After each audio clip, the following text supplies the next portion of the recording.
New developments on this Friday night. Former Trump campaign manager Corey Lewandowski, after some wrangling, is now saying he will testify publicly in this impeachment probe by the House Judiciary Committee.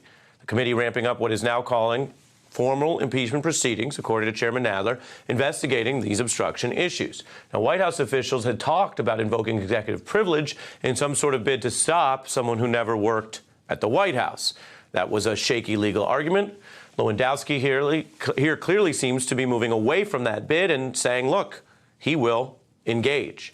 I want to turn right now to former federal prosecutor John Flannery, who knows his way around these issues as a counsel to 3 different congressional probes. Good to see you, sir. What does Corey Lewandowski know, and how would it assist an obstruction probe? Well, it's critical. It's one of the obstruction points in the Mueller report.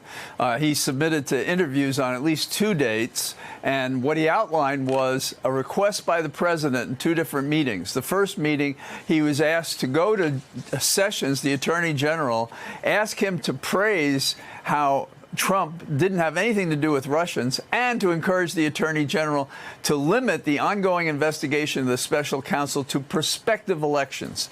And he tried to do that and came back to a second meeting and said that he had gone to Dearborn. The significance in the Mueller report is that they outlined what this meant, and what it meant was that there was an obstructive act because there was a nexus to an ongoing grand jury investigation, and they believed that there was clearly intent.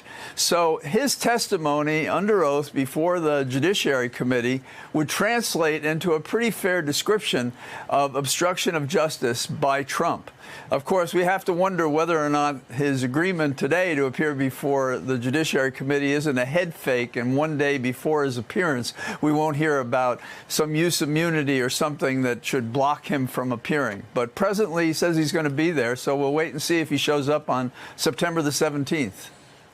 How would you advise the committee to deal with a witness like this? Mueller was basically able to table and defer a lot of questions. Of course, he was speaking as a former government official with some credibility. Here you have someone who, and I've mentioned this on the show, and I always like to keep my viewers involved in the transparency of this. I've spoken to Mr. Lewandowski since our reporting, where we played things he said on this show about the issue that were proven to be false by the Mueller report. I've invited him back on. He hasn't come back yet. Right. But what do you do with a witness like this who's proven willing to tell falsehoods about the same things that he told the truth to Mueller on, which shows he's got a bifurcated brain about, I'm gonna say it one way on the news and then another way under oath.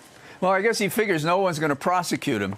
And that's one of the problems with the proceedings thus far in Congress. You know, we hold them in contempt, and then we think that the AG's office, the U.S. Attorney's Office, is going to prosecute him for contempt, and that's not going to happen. So we go to court, and we spend a lot of time, and they do more delay.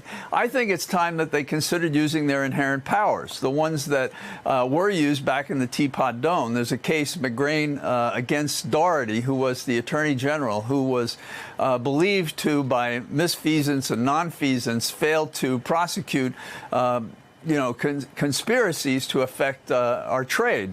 And you're talking about jailing them inside the Capitol. Absolutely. Absolutely. It's about time that these people stop talking about using their inherent powers for a penalty or a fine, which they'd need the court to enforce. Instead, they can have the sergeant at arms appoint a deputy, and if they fail to testify, put them in custody. And there's no reason why they shouldn't do it. This is a constitutional crisis of historic dimensions. Every day we have a new act or other that is erring on the side of despotism.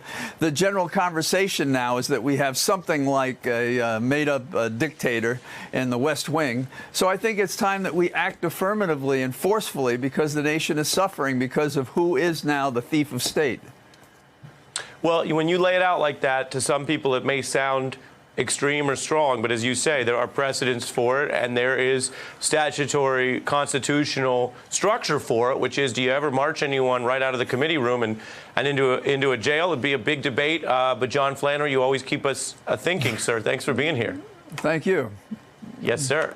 Hey, I'm Ari Melber from MSNBC. You can see more of our videos right here, or better yet, subscribe to our YouTube channel below. You could have been anywhere in the world, but you're here with us, and we appreciate that.